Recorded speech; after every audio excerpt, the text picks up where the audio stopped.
চলে গিয়েছিলাম পিসি বিজ্ঞানীর অন্দরমহলে, যে দেখি এখানে শুধুমাত্র ইতিহাস না, ভুতুড়ে একটা বাড়ি, ভুতুড়ে একটা বাগান, যেটা দেখে আমার কলিজার আত্মা কেঁপে গেছে। এখানে অন্দরমহল, এখানে বসবাস করতো মহিলারা। এত সময় ওই যে ওই পাশে যেগুলা ওখানে পুরুষ বসবাস করতো, আর এই যে পুরাতন দেখতে পাচ্ছি আমরা, দেখে মনে হচ্ছে একটা ভৌতিক বাড়ি। এখানে ভেতরে ঢুকতে আমারও অনেক ভয় লাগছে গাইস। আমি খুব এক্সাইটেড, ভেতরে কি আছে আমি জানি না, তো যদি কিছু হয় আপনারা দোয়া করেন। সো গাইস কি অবস্থা, এই যে প্রচুর ভয় লাগছে গাইস, তারপরেও আমি দেখানোর চেষ্টা করছি। সব থেকে বেশি ভয়ঙ্কর জায়গা এটা, অসাধারণ।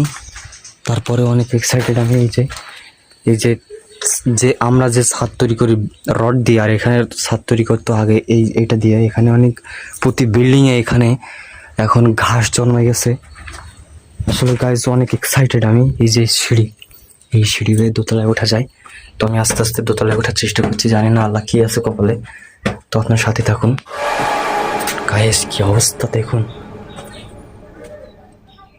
ছাদটা ফুল ভেঙে গেছে। আগে ফুল এটা ছাদ ছিল, এই যে ফুল আগে এটা ছাদ ছিল, এবং এই যে ছিদ্র হয়ে গেছে। এই যে দেখুন নিচ থেকে দেখাচ্ছিলাম।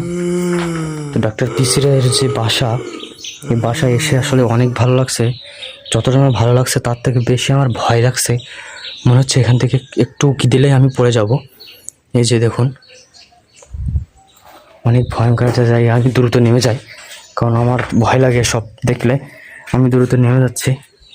গাইস কি অবস্থা, আল্লাহ ভালো থাকুন সবাই আপনারা।